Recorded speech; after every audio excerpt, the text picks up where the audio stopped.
我今天有点累了，没心情。傅申拉下我的手，转身背对着我。今天是我的排卵期，也是我们计划要孩子的日子，可是现在他却拒绝了我。许是觉得自己的举动有些过分，傅申又转身将我抱在怀里，亲吻我的额头，乖，睡吧。感受到男人均匀的呼吸声，我知道我们之间出现了问题。所以第二天，我特意从医院早下班，订了浪漫的烛光晚餐，准备给傅申一个惊喜。却在进门前听到他和好兄弟陆一峰的对话。以前确实很爱江晚，看到他就稀罕的不行。可是现在一想到他的手碰过那么多血，我就觉得恶心。说到底就是腻了。陆一峰语气漫不经心。傅申没有否认。那你碰那个小秘书了？是叫沈新月是吧？这次傅申没有说话，沉默了很久。不是吧？你玩真的？傅申淡淡开口，差一点。劝你收着点，你以前多喜欢江晚，兄弟们都看在眼里，为了他连命都可以不要，别到时候玩过火，把自己作死，追妻火葬场，可没人帮得了你。傅申似乎嗤笑了一声，女人10年的青春，你觉得他舍得吗？傅申的话让我浑身冰冷，如坠冰窖。想起这些日子，他接二连三的拒绝，原来不是真的累了，只是觉得我恶心。这2个字像针一样刺进我的心里，痛得无法呼吸。他清楚女人的10年青春有多么宝贵，却把她当作伤害我的筹码。沈新月这个名字我是有印象的，她是傅申公司之前新招的实习生。我还记得傅申第一次提到她时，眼睛里是掩饰不住的欣赏。他告诉我，沈新月在面试时输给了其他竞争对手，可这个女孩不服输，不断央求面试官再给她一次机会，甚至差点哭着下跪。这种锲而不舍的精神是现在很多年轻人都没有的。最终傅申看他可怜，还是淘汰了更优秀的候选人，破格录取了他。那时我听完忍不住皱眉，这不就是道德绑架吗？面试是以能力作为评判标准的，而不是看谁可怜，这样做对其他面试者不公平。傅申却罕见对我黑了脸，你怎么当医生当的心都冷血了，一点同情心都没有？怪我之前把你保护得太好了。我没有因为他的指责而怀疑自己，依旧和他争论起来。因为这件事，我们冷战了一晚上。后面是傅申低声下气的来哄我，我们才和好。但我还是记住了这个名字。没想到他现在已经成了傅申的贴身秘书。也是从那时候开始，傅申不再和我分享公司的事情。人都有分享欲，没有跟你分享，那就是在和别人分享。原来一切变化都有迹可循。晚上，我早早躺下，感受到身后床垫凹陷，男人冰冷的手环住我的腰。我强忍要作呕的冲动，抓住傅申准备探入我衣摆的手，声音冷漠，我不舒服。傅申动作一顿，我能感觉到他来了兴致，强忍下去会很难受，但他终究没有强迫我，贴心的为我盖好被子，自己去洗手间解决了，还顺便把手机也带了进去。不知从什么时候起，傅申每次去洗手间都要带着手机。没一会儿，我手机收到一条好友申请，看头像竟然是沈新月。深吸口气，我通过了请求。很快一张截图发来，是他和傅申的聊天记录，时间显示是傅申刚才进洗手间的时候。沈新月给傅申发了一个酒店名字和房间号，告诉他，我不要求你离婚，我只希望把自己的第一次给自己最爱的男人。如果你不来，我就随便找个男人，反正不是你，对我来说都一样。你不要后悔。傅申只回了2个字，等我。刚看完，傅申就从洗手间出来了。老婆，公司临时出了点事，需要我去处理。以前他常用这个借口半夜出门，因为信任，我从未追问。现在想想，是不是每次都是为了去见沈新月？我跟你一起去。傅申愣了愣，随即温柔一笑，摸摸我的脑袋，你不是不舒服吗？别折腾了，弄坏身体我会心疼的。放心，我很快回来。说完没再理会我，转身出门了。我开车悄悄跟在他后面。傅申车开得很快，我好几次差点跟丢。沈新月就在酒店门口等他，两人一见面就拥吻在一起，仿佛忍耐许久的恋人。忍下心底的酸涩，我拿出手机拍照，甚至还录了一段10几秒的视频，眼睁睁看着两人走进酒店。在车上平复一会儿心情，我打电话给曾经的研究生导师李教授，他现在在国外，正好是早上。电话接通，老师，您现在国外的项目还需要人手吗？李教授那边愣了愣，随即语气惊喜，你想好了？如果是你，什么时候都需要。之前研究生毕业时，李教授就想让我跟着他出国参加项目，那对我来说是个非常难得的机会。可是为了附身，我选择留下来。这些年，李教授一直没有放弃游说我，但都被我拒绝了。其实我内心是想去的，现在终于可以没有顾忌了。我并不后悔自己当初的选择。那时的江晚想要追求爱情，现在的江晚决定完成梦想，都是我跟随自己内心做的决定。最后，我和李教授确定大概1个月后过去。回到家，我拿出酒柜的酒，开始一杯接一杯往嘴里灌。还有1个月，我就可以彻底离开了。闺蜜莫叔发来微信，怎么样？烛光晚餐浪漫吧？我就说附身那么爱你，你稍微讨好一下，肯定拿下。所有人都说附身爱我，以前我也这样认为。原来男人想要假装爱，是可以骗过所有人的。抬眼看到无名指上的戒指，我自嘲一笑，这是附身跑了3个月的外卖给我买的。当时他和朋友刚创业不久，所有钱都投到了新公司里。为了给我买像样的戒指，他白天在公司上班，晚上兼职送外卖，每天只睡不到3个小时。有次实在太困，开电动车时打了盹，连人带车摔在马路上，还好路过的车子及时刹车，要不然后果不堪设想。我赶到医院时，他的手和脚都是血，衣服也被血染红了。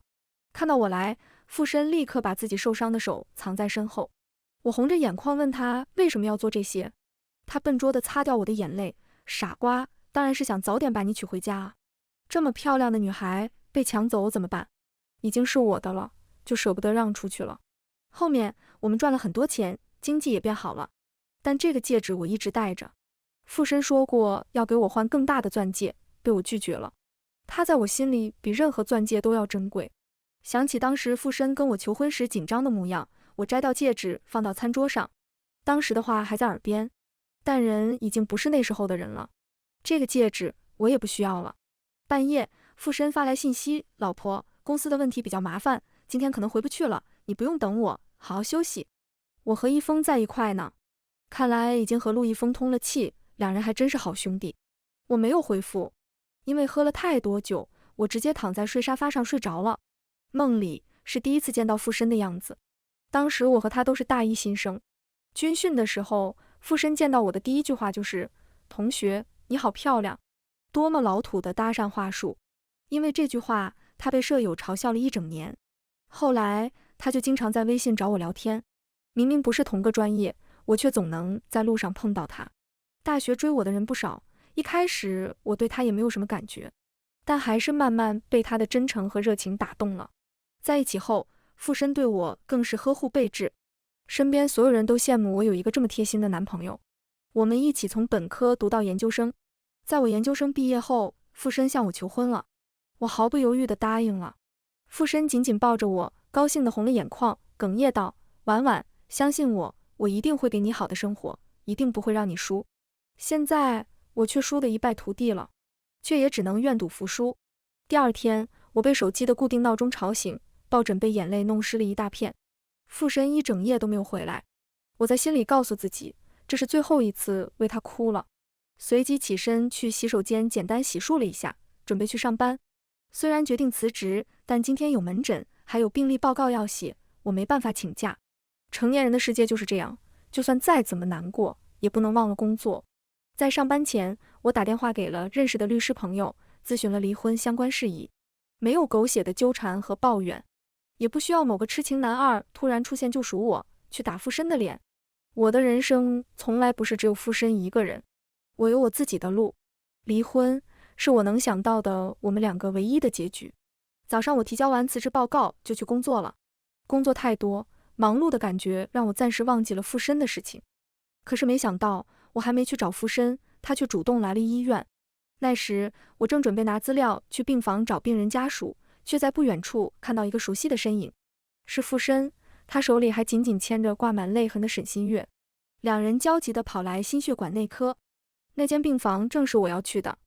原来是沈新月的妈妈生病了，看到妈妈憔悴的面庞，沈新月在床边哭得站不起来，附身则在一旁轻拍她，温柔安慰。沈母表示自己这辈子没什么遗憾，只担心自己如果离开了，留女儿一个人在世上受苦，没有人照顾。我忍不住挑眉，因为我要找的病人就是沈母。在我的印象里，她的病并没有那么严重。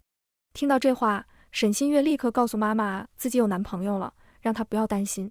沈母追问是谁时，沈新月转头向附身投去求救的目光。附身随即搂过沈新月的腰，神色自然。阿姨，我就是月月的男朋友，您放心养病，我会替您照顾月月的。说完，还宠溺地看了沈新月一眼。沈母还是不信，非要两人在她面前接吻才愿意好好治病。这次，附身面露难色，忍不住环顾四周。沈新月则用手拉了拉他的衣摆，满脸恳求。附身最终还是没办法拒绝，低头亲了下去。我面无表情走进病房，同样用手机拍了照片。既然决定离婚，手机上多些证据也是好的。附身睁眼便看到我，大力推开沈新月，脸色惨白，眼里是从未有过的不安和恐惧。婉婉。沈新月原本还有些埋怨的脸上，在听到我的名字时也脸色一变，惊恐地看着我。他们都害怕我在大庭广众下闹得难看，而我只是淡淡开口，03床的病人家属过来签下资料。说完转身离开病房，附身和沈新月紧随其后。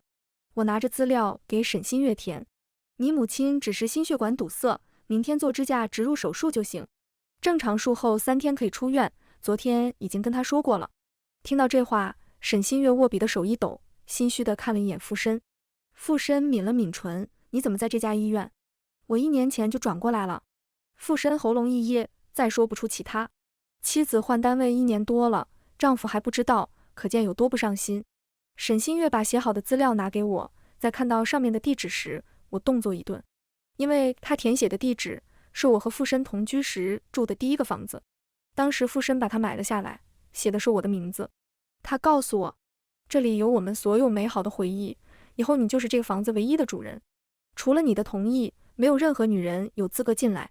附身似乎也察觉到，刚想解释，被沈新月抢了先。婉婉姐，不好意思，是之前我房东临时要卖房子，把我赶出来了。申哥不忍心看我无家可归，才把房子钥匙给我的。你不要怪申哥，要怪就怪我吧。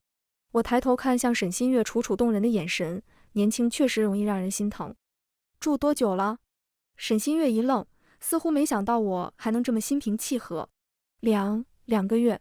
很好，沈小姐应该也知道这个房子写的是我一个人的名字。房租按照现在的市场行情每个月是8000，麻烦你这2天打给我。还有，我过几天准备卖房了，麻烦你尽快搬出来。沈新月委屈地看向附身，却发现附身只目不转睛地看着我。当然，如果沈小姐没钱，也可以找别人给我，只要给钱，我并不在意钱从哪里来的。附身眉头一皱，咬牙切齿，江婉，你这样有意思吗？确实没什么意思，所以等你有时间，我们谈一下离婚的事情。听到离婚，我清楚地在沈新月脸上看到欣喜，附身却面色一沉，你有必要这样吗？我就是帮个忙，亲了一下，这你也要上纲上线？是吗？那我是不是也可以为了帮忙，和别的男人随便亲一下？你敢？呵，双标狗。我冷笑，看来副总昨晚在酒店玩得不尽兴。没关系，今天我就会搬走，你们可以回家玩。附身愣住，声音有些哑，你都知道了？我没有回答，离婚协议书我会让律师尽快草拟好拿给你。我准备走，被附身猛地抓住手，这时他才发现我的手上没有戴婚戒。江婉，你认真的？我抽出手离开，并不准备在医院和他吵。我们现在除了离婚，也没什么可说的了。身后传来附身气急败坏的声音。江婉，你不要后悔，这次我不会再委屈自己去求你了。傅太太的位置没有你，大把人想做。原来人在无语至极时，真的会想笑。明明出轨的是他，却可以这么理直气壮地质问我，真不知道他哪来的底气。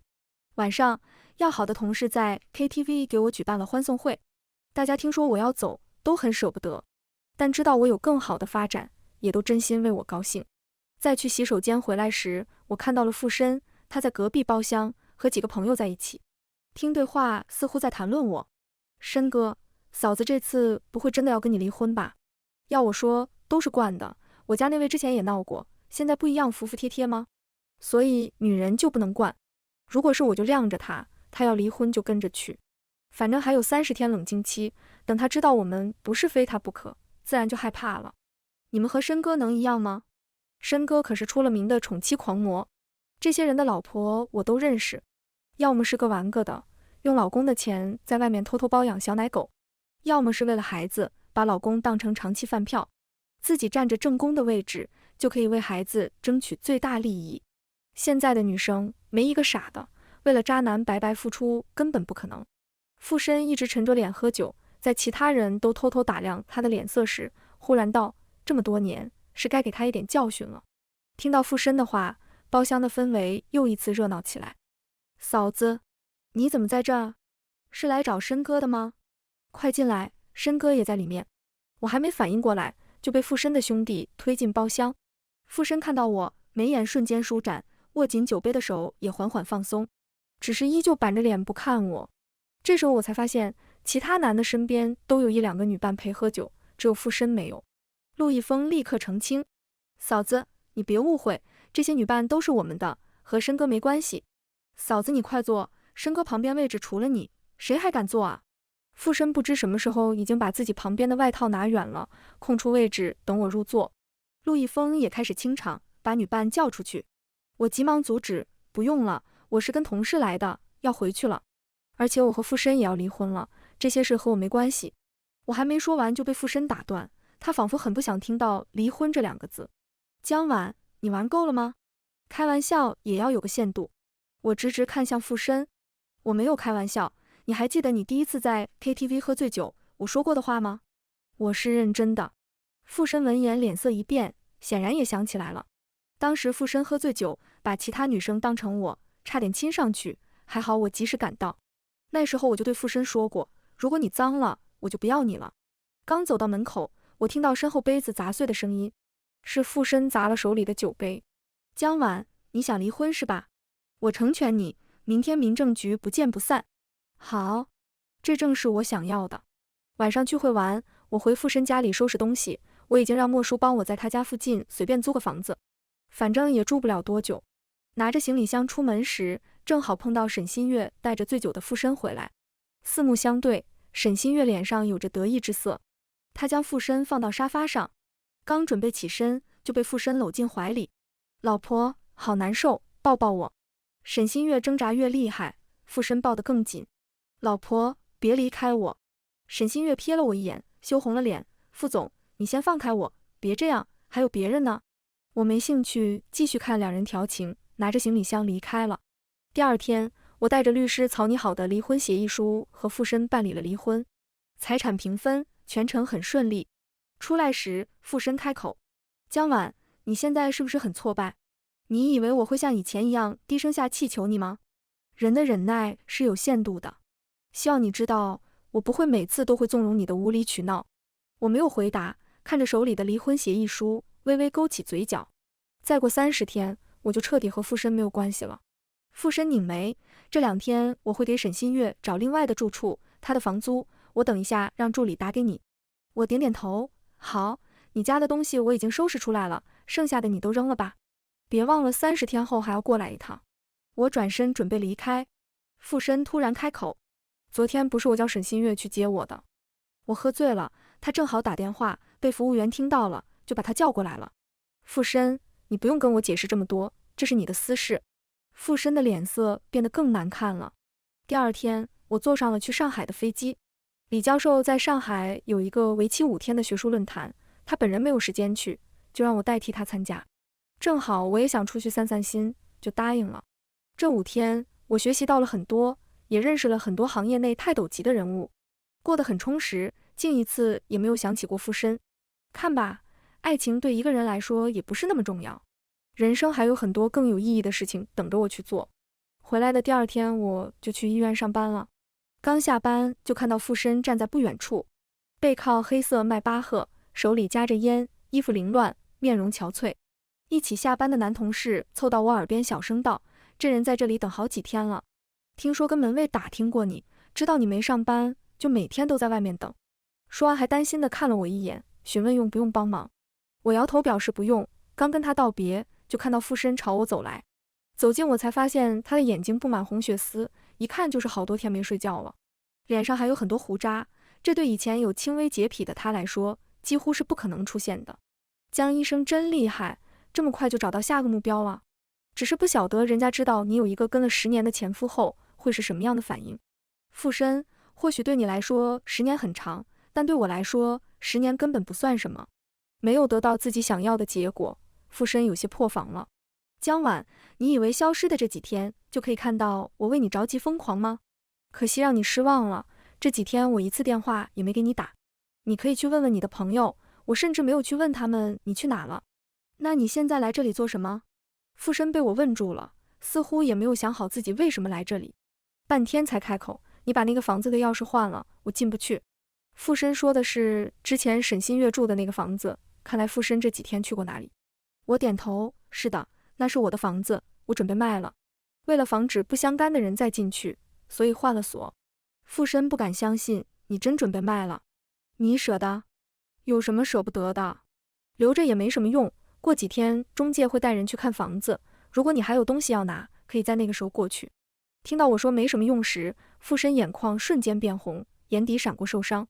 以前每次我和附身吵架，只要他露出这样的神情，我就什么气也没了，笑着跑去哄他。可是现在早已物是人非，他不是那个会为我付出一切的附身，我也不是那个全心全意相信他的江晚。他的眼泪可以为我而流，也可以为了别的女人而流。我抬脚离开，附身似乎不想让我就这么走了，急忙开口，还有一件事，后面去拿离婚证的时间我没空，得改期。终于在我脸上看到除了淡漠之外的表情，附身满意的笑了。附身，别开这种玩笑，无论什么事，你到时候必须出现在民政局门口。我没有那么多时间陪你耗，毕竟我已经答应了李教授，1个月拿完离婚证就出国。我不想我们最后走到起诉这个地步。附身笑容一僵，你就这么想离婚？这不也是你想的吗？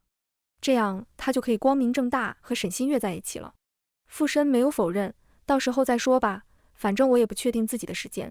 满意的看着我愤怒的神情，附身开车离去。回到家里，我拿着2瓶酒去到莫叔家。附身就是个混蛋。莫叔重重放下酒杯，一脸愤怒的痛骂附身。要知道他是这样的人，当初他向你求婚的时候，我就不应该帮他。我给2人的酒杯继续倒酒，笑着摇头。未来的事情，谁又能预料呢？即使一开始爱得多么轰轰烈烈，过到最后还是全凭良心。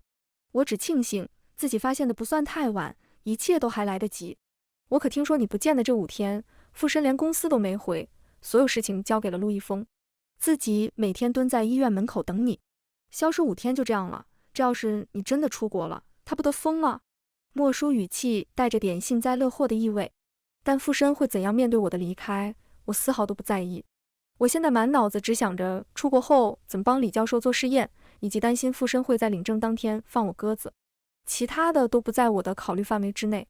莫叔拿起酒与我碰杯，行行行，我们江姐妥妥事业脑，我爱了。醉酒醒来第2天，我收到中介的电话，告诉我房子已经找到买家了，人家全款买下，1分钱也没有还价。我很高兴，总算有好消息了，让中介尽快帮我办理过户手续。后面的日子，我一边忙着医院交接，一边办理出国事宜。附身偶尔会给我打电话，都是问衣服、领带放在哪里之类的无聊问题，次数多了我就直接不接了。要不是还有离婚证要拿，我会立刻把他拉黑。后来陆一峰找过我一次，告诉我沈新月已经被附身开除了，还说附身最近的状态很不好，昨天喝醉酒还和别人打架了。我对他这个兄弟真的没什么好感，只一脸冷漠道，受伤就去医院，跟我说没用。我明白他的意思，无非是想为附身求情，但事情的根本从来都不是沈新月。小三固然可耻，就算被所有人唾弃也不值得可怜，但那个出轨的男人才是真正罪恶的源头。没有小三，依然会有小4、小5。男人一旦沾了婚，就没那么容易戒掉。而我对当怨妇没兴趣。转眼到了领离婚证的前1天，我在家里收拾行李，想着要不要给附身打电话提醒一下。没想到我还在纠结着，附身却主动找上门了，带着一身戾气，面露凶狠地看着我。是你把我出轨的照片发给我爸的吗？我一脸懵。什么？还想装蒜？如果不是你把我出轨的事情告诉我爸，他能心脏病发倒在家里吗？要不是月月及时发现，后果不堪设想。这时我才听明白富申在说什么，面色一沉。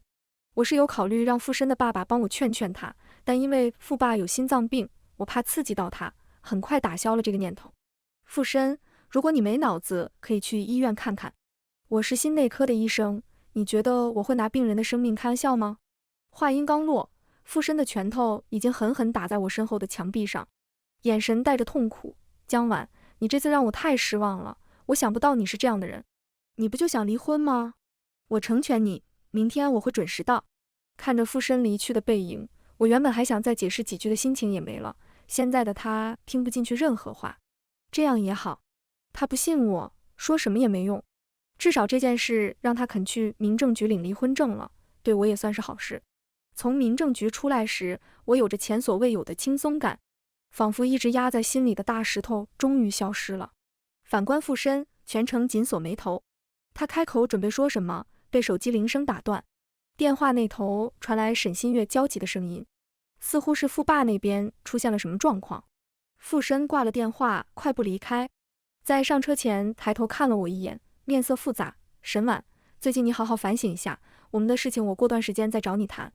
离婚证都到手了，还有什么好谈的？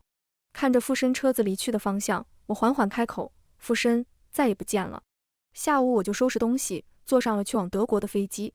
在富申眼里，我似乎一直在闹脾气，他始终不懂我。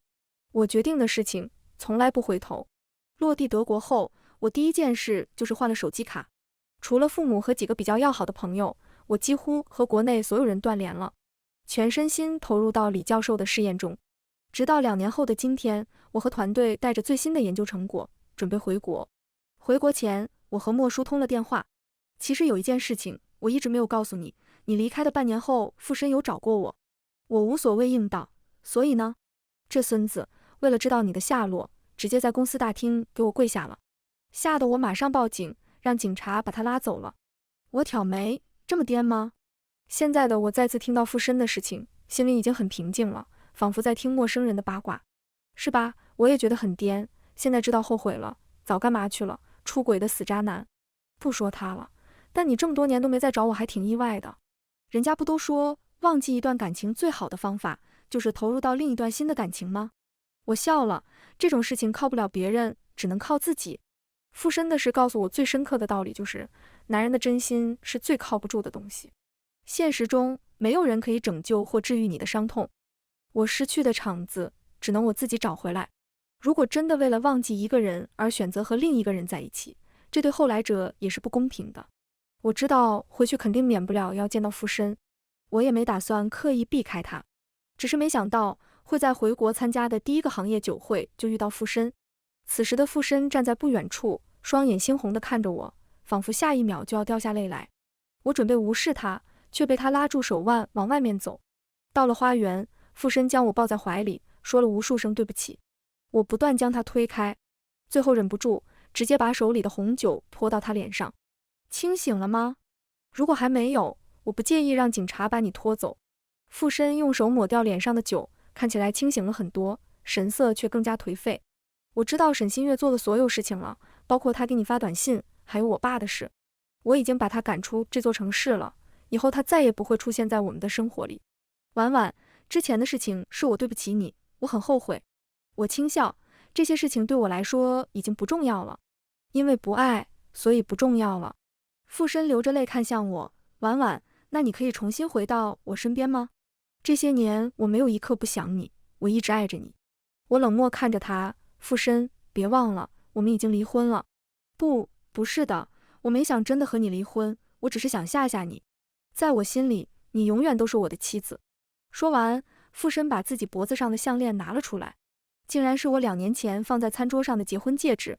这时候我才发现，富申的无名指上也戴着我们的婚戒。说实话，挺恶心的。富申，我们早在2年前就结束了，也希望你不要继续纠缠，别让我瞧不起你。我的话对富申没有半点作用。自从知道我的行踪后，他就经常出现在我的生活里，美其名曰再追我一次。大学的时候我可以追到你，现在依旧可以。婉婉，这次我一定不会再放开你。我气急，你认为同一个坑我会跳2次吗？第一次跳，我可以说自己是涉世未深；第二次再跳入同一个坑，那我就是蠢了。可是不管我怎么恶语相向，傅申都不肯放弃。没有办法，我只能把他当作透明人，专心完成自己的工作。毕竟我们这次回国只有几个月的时间，每天都很忙。后面几天，李教授去了医院给一个心脏病患者做手术。这个患者的家属预约了很久，才请到了李教授，而且病例非常特别，李教授让我作为助手参加。历经7个小时，从白天到黑夜，手术终于圆满完成。出来后，李教授刚跟患者家属说了几句话，前面突然变得慌乱。